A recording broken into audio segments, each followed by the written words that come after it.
Hello hi नमस्ते नमस्कार, क्या हाल चाल। बहुत बढ़िया। देखिए, सबसे पहले तो कॉन्ग्रेचुलेशंस टू मी, क्योंकि मैंने एक बोर्ड ले लिया है, एक छोटा सा ही बोर्ड लिया है, ज़्यादा स्पेस नहीं है तो ज़्यादा छोटा बोर्ड लेके काम चला लिया है मैंने। छोटा बोर्ड लिया। आज से हम कोशिश करेंगे कि हम वाइट बोर्ड पे पढ़ें। और देखिए, वाइट बोर्ड पे पढ़ने का तो अलग ही मज़ा है ना। आप भी समझते हो, उस पर ज़्यादा फील आता है as compare to pen tab. Pen tab पे अच्छी राइटिंग भी नहीं हो पाती है, बट ठीक है, वो कुछ था नहीं तो उसी से स्टार्ट कर दिए। लेकिन बोर्ड का तो अपना अलग आनंद है। तो हमारा ये ग्रेविटेशन का सीरीज चल रहा था। ग्रेविटेशन में हमने पार्ट 1 में देखा था कि क्या क्या देख लिया था ग्रेविटेशन में। देखिए, ग्रेविटेशन में हमने देख लिया था कि लॉस ऑफ ग्रेविटेशन क्या होता है ना। लॉस ऑफ ग्रेविटेशन, ग्रेविटेशन के लॉस देख लिए थे। Loss of gravitation which is the universally accepted loss of gravitation. दूसरा हमने देखा था कि उन दोनों के बीच में फोर्सेस क्या होते हैं, ये भी हम बताएंगे भी क्या होता है। फिर सेकंड हमने देखा था केप्लर्स लॉ क्या होता है, केप्लर्स के कौन कौन से नियम होते हैं, कौन कौन से 3 रूल होते हैं। इसमें हमने एक इक्वेशन देखा था T² प्रोपोर्शनल टू R³, ये देखा था। और लॉ ऑफ ग्रेविटेशन में क्या देखा था कि जब भी दो ऑब्जेक्ट मान लो ये मास m1 है, दूसरा मास m2 है, अगर उन दोनों के बीच में डिस्टेंस r है, तो उन दोनों के बीच में डिस्टेंस r है, तो उन दोनों के बीच में एक अट्रैक्टिव फोर्स लगेगा। ये F है ना, ये अट्रैक्टिव फोर्स लगेगा। और वो फोर्स का नाम क्या होगा, और फोर्स कितना होगा, इसको, इस फोर्स को क्या बोलते हैं, ग्रेविटेशनल फोर्स बोलते हैं। Gravitational force which is the always attractive gravitational force. और फोर्स की वैल्यू कितनी होगी, G m1m2/r²। SI unit is newton. और G को हमने क्या बोला था, G is the universal gravitational constant. G की वैल्यू थी 6.67 into 10⁻11 newton metre square upon kg square. बोलो सही है, समझ में आ गया। तो इतनी सारी चीजें हमने लास्ट लेक्चर में देख ली थी, इन लास्ट पार्ट ये सारी चीजें हमने देख ली थी। और आज हम क्या देखने वाले हैं, देखो ग्रेविटेशन को हम आगे बढ़ाते हैं थोड़ा सा उसको।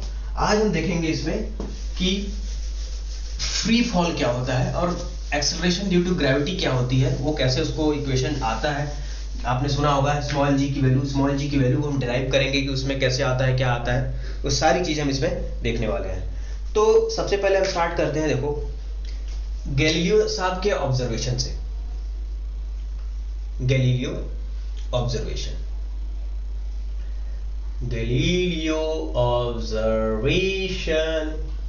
गैलीलियो साहब ने ऑब्जर्व किया, क्या किया उन्होंने बोला कि जब भी किसी ऑब्जेक्ट को हम ऊपर से नीचे की तरफ फेंकेंगे तो जैसे जैसे नीचे आएगा उसकी स्पीड क्या हो जाएगी, बढ़ती जाएगी।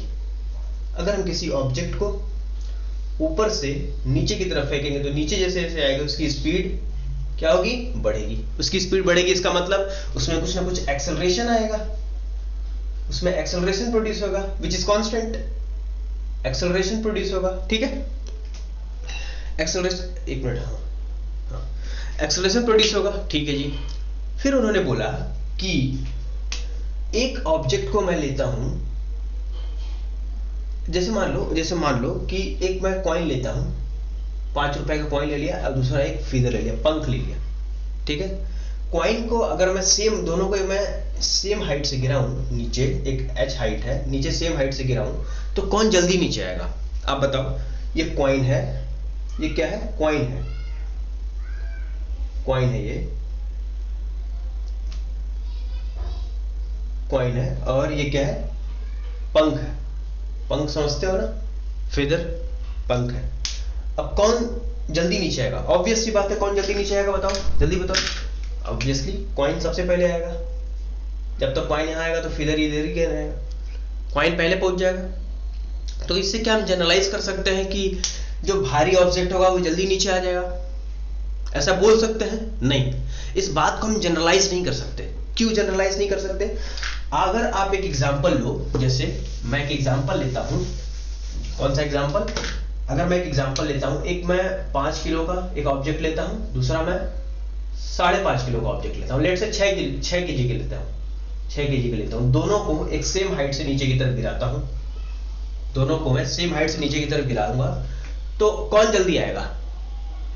आप बोलोगे 6 kg वगैरह जल्दी आएगा, नहीं, दोनों का लगभग मास सेम है, मतलब 5 kg, दोनों हैवियर ऑब्जेक्ट्स है, राइट।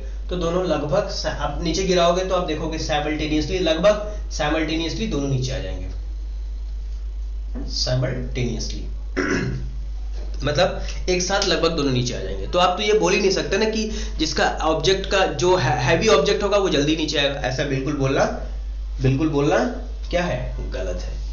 तो क्या बोलेंगे, तो गैलीलियो साहब ने आर्ग्यू किया, गैलीलियो साहब ने कुछ एक्सपेरिमेंट्स किया। एक एक्सपेरिमेंट तो वो इटली में एक बार घूमने गए, भाई साहब। इटली में एक पीसा का टावर है, लीनिंग टावर, आप जानते ही होंगे, leaning tower of Pisa in Italy. तो गैलीलियो साहब उस पर घूम रहे थे, तो उनके दिमाग में कुछ अलूल जलूल विचार आए और उन्होंने सोचा कि मैं क्यों ना दो ऑब्जेक्ट को एक साथ गिरा के देखता हूं। एक ऑब्जेक्ट को गिराया 1 kg का, दूसरे ऑब्जेक्ट को 2 kg का, तो उन्होंने देखा कि लगभग ये दोनों साथ नीचे आए। तो उन्होंने आर्ग्यू कर लिया, उन्होंने सोच लिया, उन्होंने एक कंक्लूजन निकाल लिया कि ऐसा बिल्कुल नहीं है कि जो हैवियर ऑब्जेक्ट होगा वो जल्दी नीचे आएगा, या जो लाइटर ऑब्जेक्ट होगा जल्दी थोड़ा लेट देरी से नीचे आएगा, ऐसा बिल्कुल नहीं है। तो फिर कैसा है? उन्होंने बोला क्या बोला कि जिस ऑब्जेक्ट का, ध्यान से समझना इस बात को, जिस ऑब्जेक्ट का डेंसिटी क्या हो, ज्यादा हो, and at the same time उसका सरफेस एरिया क्या हो, कम हो। डेंसिटी ज्यादा हो और सरफेस एरिया कम हो, वो ऑब्जेक्ट जल्दी नीचे आएगा, जल्दी से नीचे आ जाएगा, ऐसा उन्होंने बोला। और जिस ऑब्जेक्ट का डेंसिटी कम हो एंड सरफेस एरिया ज्यादा हो, ऐसा वो थोड़ा, अगर इन दोनों को साथ में गिराया जाए तो ये वाला जल्दी नीचे आ जाएगा। इसको मैं 1 बोल देता हूं, इसको मैं 2 बोल देता हूं। जो M1 होगा वो जल्दी नीचे आएगा एज कंपेयर टू M2। ऐसा क्यों? फिर उन्होंने आर्ग्यू दिया कि ड्यू टू एयर रेजिस्टेंस, जिस ऑब्जेक्ट का डेंसिटी ज्यादा है, सरफेस एरिया कम है, वो एयर रेजिस्टेंस को ज्यादा से ज्यादा वो क्या करेगा, कम से कम वो एयर उसको रेजिस्ट कर पाएगा। और जिसका डेंसिटी कम होगा, सरफेस एरिया ज्यादा होगा, उसको एयर रेजिस्टेंस खूब मिलेगा। समझ रहे हो बात को? एयर रेजिस्टेंस खूब मिलेगा। जब एयर रेजिस्टेंस खूब मिलेगा, इसका मतलब यह है कि अगर मान लो ये डेंसिटी कम, सरफेस एरिया, एक मैं पेपर ले लेता हूं, पेपर का सरफेस एरिया ज्यादा होता है और डेंसिटी बहुत कम, मतलब बहुत हल्का होता है। डेंसिटी मतलब मास डेंसिटी की बात कर रहा हूं, ठीक है, मास डेंसिटी पता ना क्या होता है, मास अपन वॉल्यूम, ठीक है, मैं इसकी बात कर रहा हूं। अगर मैं पेपर को नीचे की तरफ गिराऊं तो आप देखोगे इसके पास सरफेस एरिया ज्यादा है, तो इसको एयर इधर से भी ऊपर की तरफ फोर्स लगाएगा, एयर इधर से भी लगाएगा, एयर इधर से भी लगाएगा, एयर इधर से भी लगाएगा, चारों तरफ से इसको लगा रहा है, ठीक है।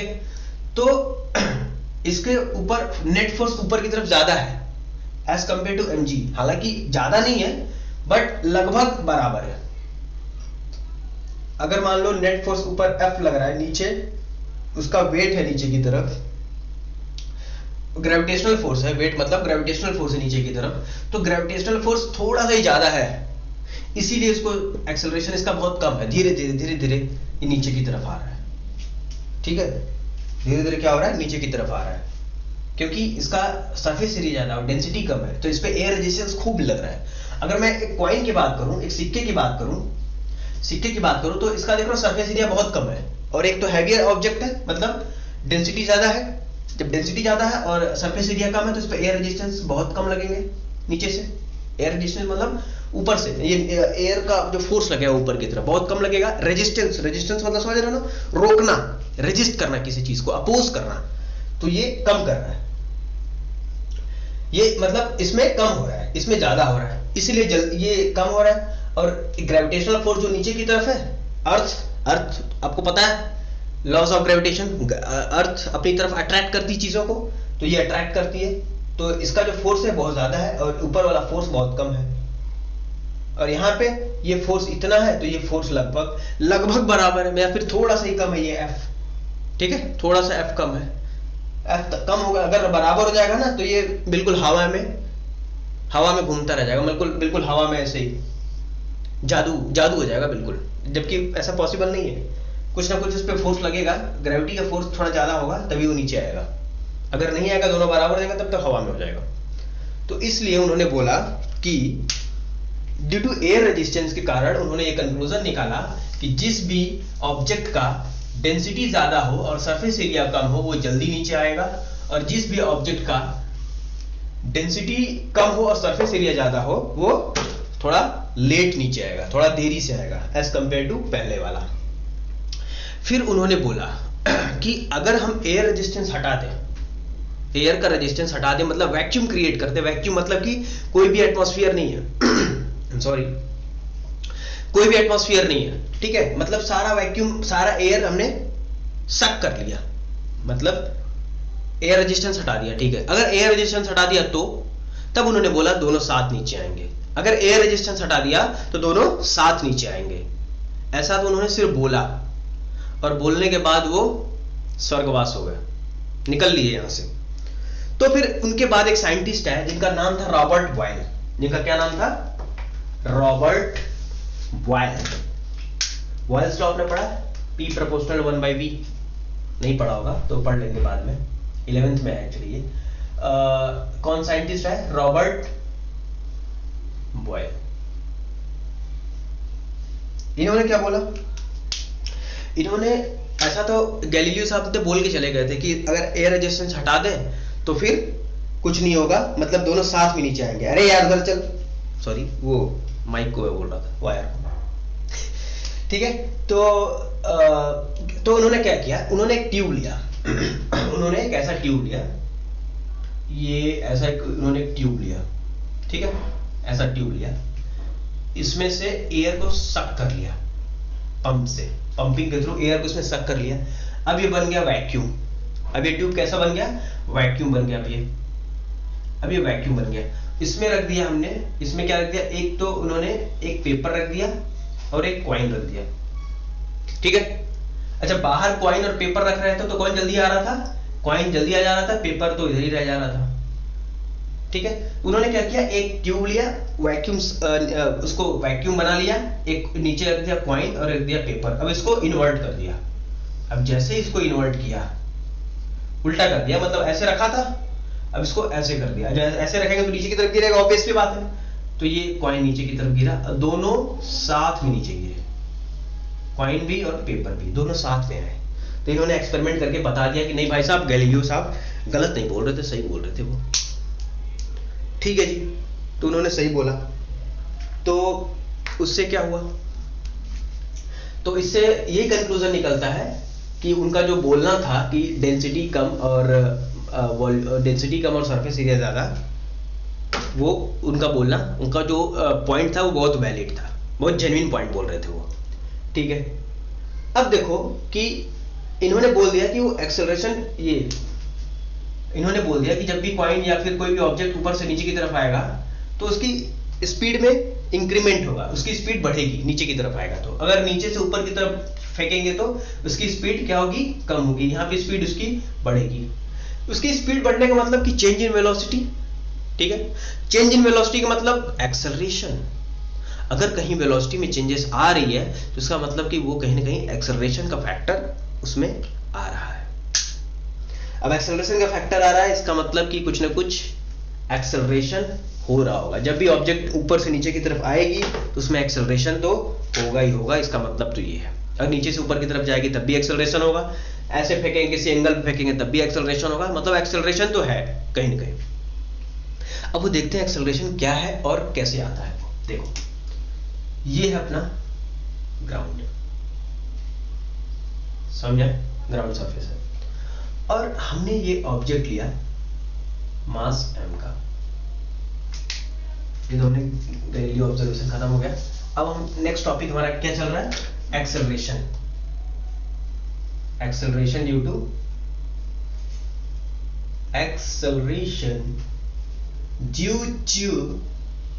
ग्रेविटी। ग्रेविटी। तो क्या हुआ कि ये ग्राउंड था और ये हाइट h से एक मास m ऑब्जेक्ट को नीचे की तरफ फेंका गया, ऐसे जस्ट गिरा दिया गया, ड्रॉप कर दिया गया। स्पीड, इनिशियल स्पीड उसकी 0 थी, ठीक है, 0 थी। अब ये नीचे की तरफ क्यों आ रहा है? क्योंकि एक तो ग्रेविटेशनल फोर्स लग रहा है, ये इस पे फोर्स लगा रहा है F, जब ये इस पे फोर्स लगा रहा है तो ये भी इस पे फोर्स लगा रहा होगा F, और ये F कितना है? F की वैल्यू कितनी है बताओ? G M, ग्राउंड का मास ले लें me, G M me upon r square. r is the radius of the earth. Actually हम ये अर्थ ये है और रेडियस ये है और सरफेस ये है इसका। हम तो यहाँ रहते हैं ना, हम तो यहाँ रहते हैं, ठीक है। तो यहाँ से ये अर्थ है, हम सरफेस पे हैं, तो यहीं से कोई ऑब्जेक्ट, मतलब सरफेस पे जितना सारा काम हो रहा है सरफेस पे ही हो रहा है, ठीक है। तो इसलिए हमने रेडियस r ले लिया। एक्चुअली हाइट समय h आएगा तो उसको हमने नेग्लेक्ट कर दिया, तो हम सिंपली me और r ले लेते हैं, ठीक है, me और r ले लेते हैं। ये अर्थ है, इसका मास हमने ले लिया me और रेडियस ले लिया r। बोलो सही है? सही है। तो अब ये क्या होगा? F लग रहा है। देखो अब इसके पास हमने बोला कि ये F equals to G M me upon r square. अच्छा, इसके पास अगर फोर्स है तो इसके पास कुछ एक्सेलरेशन होगा, जैसे कि हमने बोला कि स्पीड बढ़ रही है, स्पीड बढ़ रही है, इसका मतलब कुछ ना कुछ एक्सेलरेशन होगा। दैट मीन्स ये F इक्वल्स टू m में लिख सकता हूं मैं क्या? बिल्कुल लिख सकता हूं मैं, this F equals to m में। इस ऑब्जेक्ट पे जो F लगेगा ऑब्जेक्ट पे वो m में होगा। इक्वेशन 1 हो गया, इक्वेशन 2 हो गया, सही है। अब ये F दोनों बराबर है, अब इन दोनों को मैं इक्वेट कर देता हूं। जैसे ही मैं इन दोनों को इक्वेट करूंगा क्या हो जाएगा? G me m upon r square is equals to m a। बोलो सही है? ये m से m कैंसिल, तो a इज इक्वल्स टू क्या आ जाएगा? a equals to capital G me upon r square. ये हो गया एक्सेलरेशन। अब ये क्योंकि एक्सेलरेशन ड्यू टू ग्रेविटी, मैंने मतलब ये ग्रेविटेशनल फोर्स की वजह से ये एक्सेलरेशन आ रहा है, तो इसको मैं एक नाम दे देता हूं। ग्रेविटी को मैं स्मॉल g बोल देता हूं, इस एक्सेलरेशन को मैं क्या बोल देता हूं? Small g, which is called acceleration. ये एक्चुअली अभी भी एक्सेलरेशन है, acceleration due to what? Gravity. Acceleration due to gravity, सही है। GME upon r square, acceleration due to gravity, GME upon r square, ठीक है जी। अच्छा, स्मॉल g की वैल्यू हम निकाल सकते हैं क्या? कैपिटल G की वैल्यू हमें पता है, मास ऑफ द अर्थ हमें पता है, रेडियस ऑफ द अर्थ हमें पता है, तो हम इसकी वैल्यू भी निकाल सकते हैं। देखो कैसे, इसकी वैल्यू क्या हो जाएगी? इसको मैं मिटा देता हूं, 1 2 3। Okay okay okay okay okay okay okay. तो स्मॉल g की value capital G me upon r square. ये कैपिटल G की वैल्यू हमें पता है क्या होती है? कैपिटल G की value 6.67 into 10 to the power minus 11। Mass of the earth क्या होगा? Mass of the earth is 6 into 10 to the power 24 kg। Mass of the earth कितनी होती है? 6 into 10 to the power 24 kg। Radius of the earth कितनी होती है? Radius of the अर्थ होती है 6400 किलोमीटर। इसको मैं ऐसे भी ले सकता हूं, 64 इंटू 3 2 5, ठीक है। और इसको ये हो जाएगा, चलो ठीक है, ये आ गया मीटर में, ठीक है। और नीचे मैं लिख देता हूं 64 इंटू 10 टू द पावर 5 का स्क्वायर। इसको सॉल्व करोगे, मैं सॉल्व नहीं करने जा रहा इसको सॉल्व करोगे तो स्मॉल g की वैल्यू कितनी आ जाएगी? लगभग 9.8 Newton metre per second square. 9.8 metre per second square, क्योंकि एक्सेलरेशन है ना, 9.8 मीटर पर सेकेंड स्क्वायर। ये क्या है? एक्सेलरेशन है, एक्सेलरेशन की यूनिट क्या होती है? Metre per second square, metre per second square, metre per second square. ये हो जाएगी स्मॉल जी की वैल्यू। स्मॉल जी की वैल्यू क्या ले लोगे आप? 9.8 metre per second square. Sometimes इसको कभी कभी हम जी की वैल्यू 10 भी ले लेते हैं, 10 metre per second square, 10 metre per second square. ठीक है, this is the acceleration due to gravity. ये कहां पे? सरफेस पे है, ये सरफेस पे है, ये सरफेस पे है, ये इसका रेडियस आर ई, ये यहाँ पे जी की वैल्यू क्या हो जाएगी? एक्सेलरेशन ड्यू टू ग्रेविटी कितना? 9.8 मीटर पर सेकंड स्क्वायर। अच्छा, अगर मैं आर ई को अगर मैं सरफेस से ऊपर की तरफ जाऊं, अरे यार, अगर मैं सरफेस से ऊपर की तरफ जाऊं तो क्या होगा? सरफेस से ऊपर की तरफ जाऊंगा, देखो अगर मैं, ये सरफेस यहाँ पे है, सरफेस से मैं यहाँ पे गया, चलो एट से यहाँ पे गया, ये एच हाइट पे, तो जी की वैल्यू क्या हो जाएगी? जी की वैल्यू इस capital G upon ji M E upon are E square है, तो आर ई की जगह मैं क्या लिख दूंगा? Are E plus H, are E plus H लिखूंगा, नहीं लिखूंगा? देखो स्मॉल जी की वैल्यू क्या हो जाएगी? G M E upon R E plus H का होल स्क्वायर, क्योंकि रेडियस अब इतना सरफेस यहाँ पे हो गया ना, मतलब अब यहाँ पे मुझे जी की वैल्यू निकालनी है, तो ये डिस्टेंस लूंगा मैं आर ई प्लस एच, तो आर ई प्लस एच का होल स्क्वायर। अब जी M E upon are E plus H का होल स्क्वायर, अगर मैं उसको आर ई स्क्वायर से ऊपर दोनों नीचे मल्टीप्लाई कर देता हूं, तो क्या हो जाएगा? Small G is equals to G M E upon R square. ये देखो, देख रहा हो, G M E upon R square क्या बन जाएगा? ऐसे स्मॉल जी की जी डैश बोल देता हूं मैं इसको, और ये क्या हो जाएगा? जी डैश, तो ये हो जाएगा G M E upon R square is G R square upon R E plus H का होल स्क्वायर, ये हो जाएगा। अगर मैं सरफेस से ऊपर जा रहा हूं, देखो सरफेस से ऊपर जाने पर हाइट जैसे जैसे बढ़ेगी, ये वैल्यू डिस्टेंस की वैल्यू, ये जैसे जैसे रेडियस की आर ई प्लस एच जैसे जैसे बढ़ेगा, जी की वैल्यू कम हो जाएगी। यानी कि सरफेस से ऊपर जाएंगे तब क्या हो जाएगा? जी की वैल्यू कम हो जाएगी। सरफेस से ऊपर जाएंगे तो जी की वैल्यू कम हो जाएगी। अगर मैं सरफेस के नीचे आता हूं तो क्या होगा? क्या जी की वैल्यू बढ़ेगी, कम होगी? ये देखो, अगर मैं यहाँ पे आता हूँ, कहाँ पे? यहाँ पे। अगर मैं यहाँ पे आता हूँ तो ये तो आर ई है, और ये मैं एच डिस्टेंस नीचे आता हूँ, तो क्या हो जाएगा? आर ई, अब ये देखो एच की वैल्यू क्या हो गई? आर ई की वैल्यू कम होगी, ये आर ई माइनस एच हो गया, आर ई माइनस एच हो गया, यानी कि नीचे की वैल्यू कम होगी, ये डिस्टेंस कम हो गया, यहाँ सेंटर से डिस्टेंस कम हो गया, ये वैल्यू कम हो गई, तो जी की वैल्यू क्या हो जाएगी? बढ़ जाएगी। ठीक है, जी की वैल्यू बढ़ जाएगी। एक्सेलरेशन ड्यू टू ग्रेविटी क्या हो जाएगा? बढ़ जाएगा। अगर मैं ऊपर जा रहा हूं तो are E plus H total लगेगा, तो उस टाइम पे आर ई प्लस एच, ये स्मॉल जी की वैल्यू कम हो जाएगी। ठीक है, तो समझ में आ गया ये। इसको मैं मिटा देता हूं, 1 2 3 4। ओके,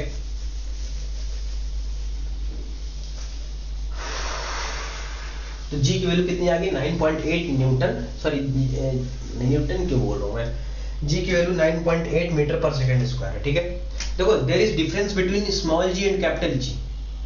कैपिटल जी क्या है? इससे do not confuse with this two values. Capital G की वैल्यू क्या है? It is the universal gravitational constant, universal gravitational constant, constant है ये। और ये small G, it is the acceleration due to gravity, acceleration due to gravity. कहां पे?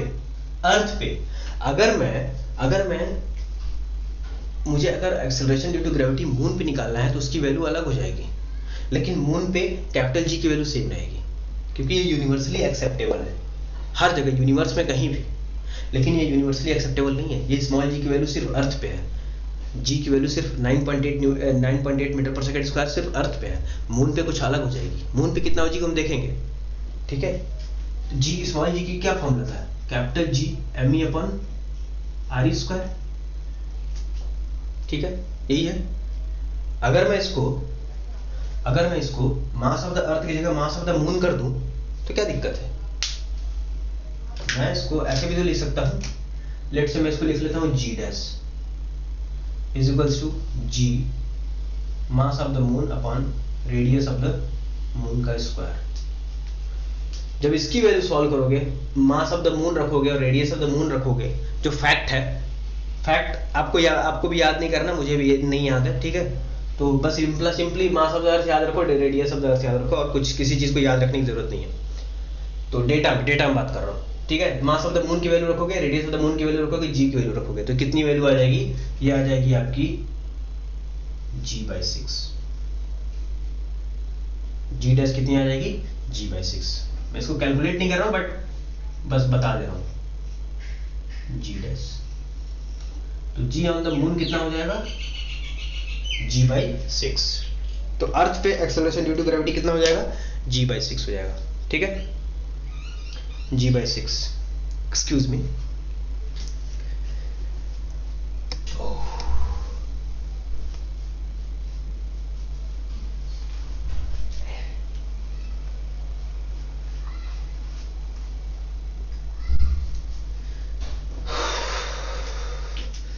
ठीक है, g/6 हो जाएगा ये, ठीक है। और क्या इसमें है? एक्सेलरेशन ड्यू टू ग्रेविटी हो गया, ये हो गया। अर्थ पे g/6 हो जाएगा। अभी देखो, आपने एक चीज देखा, क्या देखा कि जब भी किसी ऑब्जेक्ट को नीचे से ऊपर की तरफ फेंकेंगे,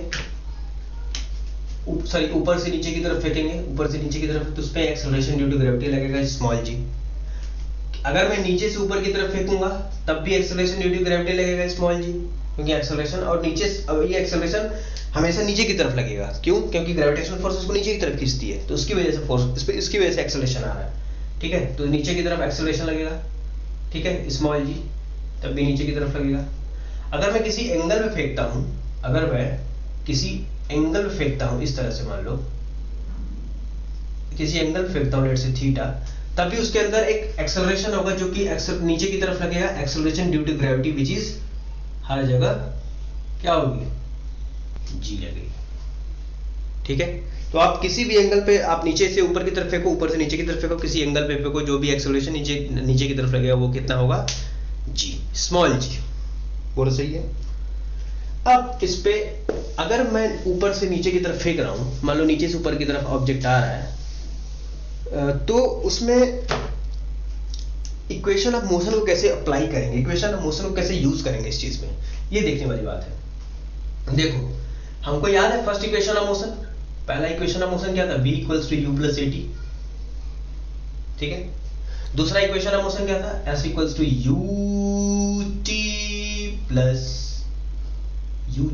plus half at square. What is the third equation of motion? v square is minus u square equals to 2as।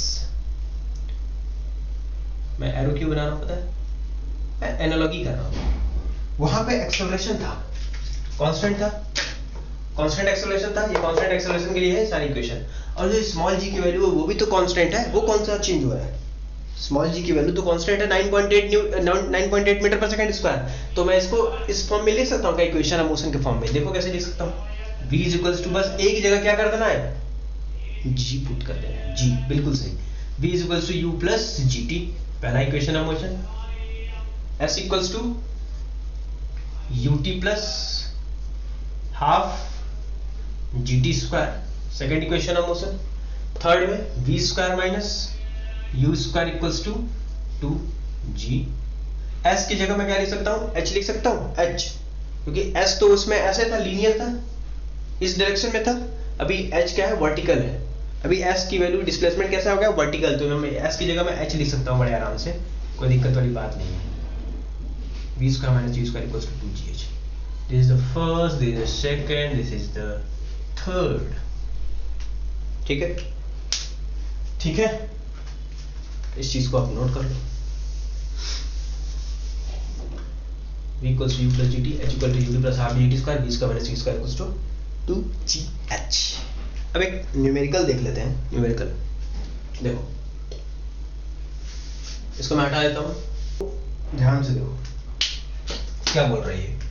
A particle is thrown upwards with a speed of 39.2 meter per second.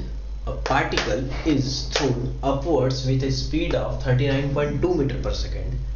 Find the time for which it moves in the upward direction and maximum height reached. मतलब इसका मतलब क्या है कि किसी भी object को, एक पार्टिकल को नीचे से थ्रोन किया गया, अपवर्ड्स ऊपर की तरफ फेंका गया, कितनी स्पीड से, u कितनी है 39.2 मीटर पर सेकेंड की स्पीड से ऊपर की तरफ फेंका गया। अब पूछ रहा कि कितना टाइम तक वो it moves in the upward direction, कितने टाइम तक वो क्या करेगा, अपवर्ड डायरेक्शन में मूव करेगा, कितने टाइम तक। मान लेते हैं यहाँ पे आके उसकी स्पीड क्या हो जाती है, 0 हो जाती है। ये हाइट हो गया h, ठीक है, और इसमें को उसको टाइम लगता है, मान लेते हैं t, यहाँ पहुंचने में। वो इतने टाइम में यहाँ पे जाके इसकी स्पीड यहाँ पे क्या हो जाती है, 0 हो जाती है। यहाँ पे इस टाइम पे इसकी स्पीड 0 हो गई, फाइनल स्पीड 0 हो गई t टाइम में। यहाँ से यहाँ तक सारा t टाइम में प्रोसेस हुआ है। तो पूछ रहा है वो टाइम कितना होगा। देखो सिंपल क्वेश्चन है, आपने इसको ऐसे 1D में सॉल्व किया था। 1D मतलब ये भी है, आपने इसे लीनियर में सॉल्व किया था, अभी आप वर्टिकल में सॉल्व करो। सेम चीज, सेम इक्वेशन लगानी है, बस एक ही जगह g, एक ही जगह क्या रखना है, g रखना है, s की जगह h रखना है। और g की वैल्यू आपको, इसमें एक्सेलरेशन का कोई लोचा ही नहीं है, एक्सेलरेशन हमेशा कांस्टेंट रहेगा ड्यू टू ग्रेविटी, 9.8 मीटर पर सेकंड स्क्वायर। तो देखो इसको मैं सॉल्व करता हूँ, कैसे सॉल्व करेंगे। फाइनल स्पीड 0 हो जा रही है, तो थर्ड इक्वेशन हम मोशन यूज कर लें, थर्ड इक्वेशन हम मोशन भी यूज कर सकते हैं। और देखो फर्स्ट इक्वेशन हम मोशन भी यूज कर सकते हैं, कैसे, v equals to u plus G T, ठीक है, v equals to u plus G T. v कितना है, फाइनल इज 0, u कितना है, u is given 39.2 plus g की वैल्यू g t हमें निकालना है। अभी एक चीज देखो, अभी ऑब्जेक्ट को हमने नीचे से ऊपर की तरफ फेंका और एक्सेलरेशन इसमें कैसा लग रहा है, इसमें एक्सेलरेशन ड्यू टू ग्रेविटी कैसा है, इसमें acceleration due to gravity always downwards. Acceleration due to gravity कैसा होता है, हमेशा नीचे की तरफ लगता है। Acceleration due to gravity is always downwards. तो इसमें जी के, अगर ऑब्जेक्ट ऊपर की तरफ जा रहा है, देखो फोर्स ऊपर की तरफ लगा है, एक्सेलरेशन नीचे की तरफ हो रहा है, इसका मतलब ये है, इसका मतलब क्या है, इसका मतलब ये है कि जो जी की वैल्यू है उसको नेगेटिव लेंगे, क्योंकि फोर्स तो ऊपर की तरफ है लेकिन नीचे एक्सेलरेशन है, यानी रिटार्डेशन हो रहा है, यानी एक्सेलरेशन की वैल्यू नेगेटिव है। एक्सेलरेशन की वैल्यू नेगेटिव है, मतलब जी की वैल्यू हम क्या लेंगे, जी का सिंबल क्या, जी का क्या होगा, जी का क्या लेंगे, साइन नेगेटिव लेंगे, जी का साइन नेगेटिव लेंगे। तो यहाँ पे हम जी की वैल्यू क्या लेंगे, नेगेटिव, जी की वैल्यू नेगेटिव ले लेंगे।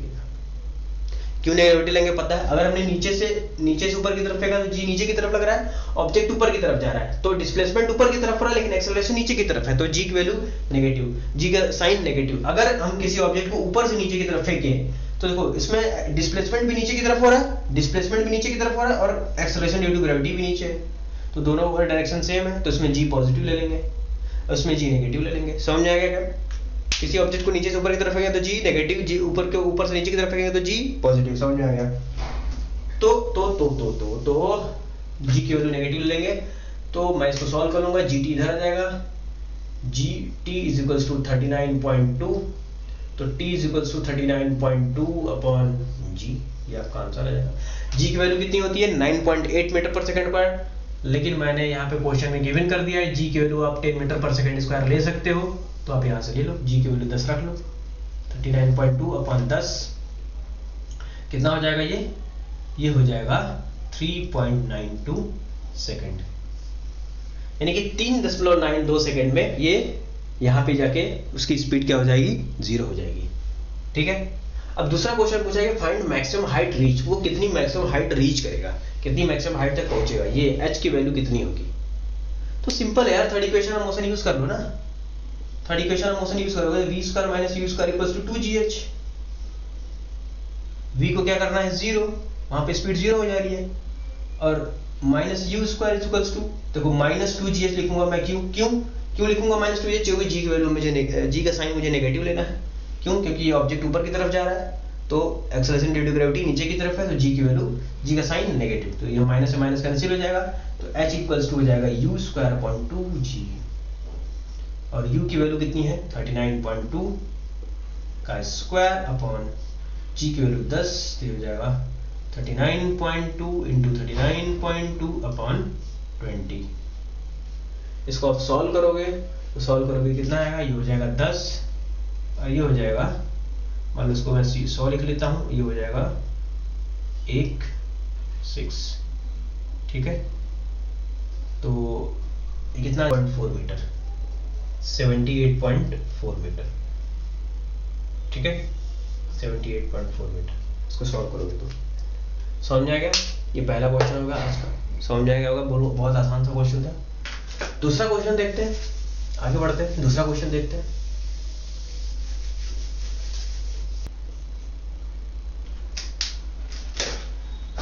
तो ये हमारे पास में ये क्वेश्चन है। क्वेश्चन क्या बोल रहा है, a ball is dropped from edge of a roof, मतलब किसी भी छत से, किसी एक छत से क्या कर दिया जाए, ball of drop from edge of roof, roof मतलब एक छत है, ठीक है, एक छत है, वहां से बॉल को इस तरह से ड्रॉप किया गया, नीचे की तरफ ड्रॉप किया गया। It takes 0.1 second to cross a window. अगर मान लो यहाँ विंडो है, मान लो ये विंडो है, हाइट कितना है 2 metre, of height 2 metre, this is the window, window, ठीक है, of height 2 metre, find the height of the roof above the top of the, find the height of the roof, ये x पूछ रहा है, above the top of the window, ये x से कितनी height पे है, इस विंडो से ये छत कितनी हाइट पे है, ऐसा पूछ रहा है। तो देखो जी क्या सवाल है, सवाल तो समझ में आ गया होगा आपको कि किसी भी बॉल को ड्रॉप किया गया किसी छत से, और उसको 0.1 सेकंड लगता है इस विंडो को, 2 मीटर का जो विंडो है उसको लगता है 0.1 सेकंड इसको क्रॉस करने में। ठीक है, यहाँ पे 0.1 सेकंड में इस विंडो को क्रॉस कर जाता है। तो पूछ रहा है कि x की वैल्यू क्या होगी, height of the window, height of the roof क्या होगा अबव द विंडो। ठीक है, तो हमें x की वैल्यू निकालनी है। तो आप एक चीज देखो यहाँ पे कि इसको 2 मीटर क्रॉस करने में, 2 मीटर को क्रॉस करने में कितना लग रहा है, 0.1 सेकंड लग रहा है, 0.1 सेकंड लग रहा है 2 मीटर को क्रॉस करने में। इसका मतलब क्या है, इसका मतलब सिंपली यही है कि मैं इसको ऐसे लिख सकता हूं क्या, h equals to, second equation of motion अगर मैं यूज करूंगा तो कैसे होगा, h equals to ut plus half gt square, ये ऊपर से नीचे की तरफ आ रहा है तो g का साइन पॉजिटिव ही होगा, और h कितना इसको लग रहा है, कितना डिस्प्लेसमेंट इसको ट्रेवल करने में, 2 मीटर का ट्रेवल करने में इसको, u यहाँ पे कितना है 0 है। ठीक है, u यहाँ पे कितना है 0 है, नहीं यहाँ पे u कितना है, ये चीज देखने वाली बात है। यहाँ पे मान लेते हैं स्पीड इसकी मान लेते हैं u है, यहाँ पे तो u 0 है, यहाँ पे तो 0 है, लेकिन हम इसके करस्पॉन्डिंग में यहाँ पे देख रहे हैं। ठीक है, यहाँ पे मान लेते हैं u है, और ये u यहाँ पे स्पीड है, इसको टाइम लगा है 0.1 सेकेंड, और प्लस हाफ g की वैल्यू मैं 10 ले लेता हूँ, g की वैल्यू मैं यहाँ पे गिवन दे देता हूँ 10 मीटर पर सेकेंड स्क्वायर। ठीक है, g की value 10 metre per second square है, और ये हाफ g, और ये इसको टाइम कितना लगा 0.1 का स्क्वायर। ठीक है, तो यहाँ से मैं u निकाल सकता हूँ, मतलब यहाँ पे कितनी स्पीड होगी वो मैं निकाल सकता हूँ। ठीक है, यहाँ पे कितनी स्पीड होगी वो मैं बड़े आराम से निकाल सकता हूँ। वो देखो कैसे, 2 is equals to u by 10 plus 5 1/100। सही है, तो ये कितना हो जाएगा, ये 520 हो जाएगा, और इसको मैं 2 से ऊपर नीचे मल्टीप्लाई कर लूंगा तो ये हो जाएगा 2u बाई 20, 2u प्लस 1/20। तो यहाँ से मैं लिख सकता हूँ 2u plus 1 is equals to 40, तो यहाँ से मैं लिख सकता हूँ u इज इक्वल्स टू 39/2, मतलब कि 19.5 metre per second, 19.5 metre per second. ये कहाँ की स्पीड आई, ये यहाँ की स्पीड आई, इस पॉइंट पे स्पीड आई। ठीक है, इस पॉइंट पे स्पीड आई कितनी, 19.5 metre per second, 19.5 metre per second. अब देखो 2 मीटर यहाँ पे स्पीड, यहाँ पे, तो उससे पूछ रहा है कि find the height of the roof of the, यानी कि हमें x की वैल्यू निकालनी है। यहाँ की स्पीड हमें पता चल गई, और यहाँ की स्पीड हमें पता है 0 मीटर पर सेकेंड है, क्योंकि उसको सिंपली ड्रॉप किया गया है विद इनिशियल स्पीड 0, ड्रॉप किया गया। यहाँ की स्पीड पता है, यहाँ की स्पीड पता है, और x हमें पता है, x हमें निकालना है। तो कुछ याद आ रहा है, 2 स्पीड दिए हैं, इनिशियल स्पीड दिया है, फाइनल स्पीड दिया है, तो और क्या दिया है, acceleration due to gravity g तो हमें पता ही है। तो हमें निकालना क्या है, हमें निकालना है x है। तो ऐसा कोई कौन सा equation, third equation of motion याद करो, थर्ड इक्वेशन ऑफ मोशन याद करोगे कुछ होगा आपको। देखो देखो देखो देखो देखो देखो ध्यान से, थर्ड इक्वेशन ऑफ मोशन अगर मैं यूज करता हूं तो क्या हो जाएगा, v square minus u square equals to 2gh, v square minus u square equals to 2gh। ठीक है, अब v की वैल्यू में पता है, ये हमारे लिए v है। अब यहाँ पे हम यहाँ से कैलकुलेट कर रहे हैं, यहाँ से ये वैल्यू हमारे लिए क्या है, v है, और ये वैल्यू u है, तो u तो 0 है। ठीक है, इस केस में। और v कितना है, कितना आया था 19 पॉइंट कितना आया था 90, यहाँ पे स्पीड कितनी आई थी 19.5 मीटर पर सेकेंड, याद रखो 19.5 मीटर पर सेकेंड। तो इसको मैं 19.5 का स्क्वायर बोल दूंगा, और 2g की वैल्यू 10 और h की ये कितना है x। अब देखो मैं g की वैल्यू +10 लिया हूँ, क्यों, क्योंकि वो नीचे की तरफ आ रहा है, एक्सेलरेशन ड्यू टू ग्रेविटी नीचे है और डिस्प्लेसमेंट के नीचे की तरफ हो रहा है। तो मैं यहाँ पे ले सकता हूँ बड़े आराम से x इज इक्वल टू कितना 19.5 का स्क्वायर अपॉन 20। तो इसको मैं लिख सकता हूँ क्या 39 इंटू 39 अपॉन 200, ठीक है। तो ये x की वैल्यू कितनी हो जाएगी यहाँ से 19.5 का स्क्वायर, तो 39/2 तो 2 दूनी 4 और ये 20, ठीक है। तो इसको सॉल्व करोगे तो आ जाएगा आपका 19.5 मीटर ही आ जाएगा, 19.5 मीटर। तो ये डिस्टेंस कितना, ये हाइट कितनी हो जाएगी x की वैल्यू 19.5 मीटर। आई होप ये आपको न्यूमेरिकल समझ आ गया होगा सिंपली। अगर ये दोनों न्यूमेरिकल आपको समझ आ गया तो बाकी सारे न्यूमेरिकल बहुत आसान होते हैं इसके, आप बड़े आराम से कर सकते हो। बस सिंपली बस जो जितने कैलकुलेशन हमने उसमें 1D में किए थे, सॉरी लीनियर में किए थे, हॉरिजॉन्टल में, वो सारा कैलकुलेशन आप वर्टिकल में कर लोगे। इसमें एक सिंपल चीज, एक अच्छी बात ये है कि इसमें acceleration due to gravity constant रहेगा, g की वैल्यू हमेशा फिक्स रहेगी कितनी 9.8 मीटर पर सेकेंड स्क्वायर। समझ आ गया, बोलो सवाल खत्म। तो ये रहा हमारा आज का session. So thank you for watching, और हम नेक्स्ट वीडियो में देख लेंगे ग्रेविटेशन के पार्ट अगर कुछ बचेगा तो, बाकी अदरवाइज हम नेक्स्ट चैप्टर स्टार्ट कर लेंगे। So bye bye, thank you, wish you all the best, bye bye, take care.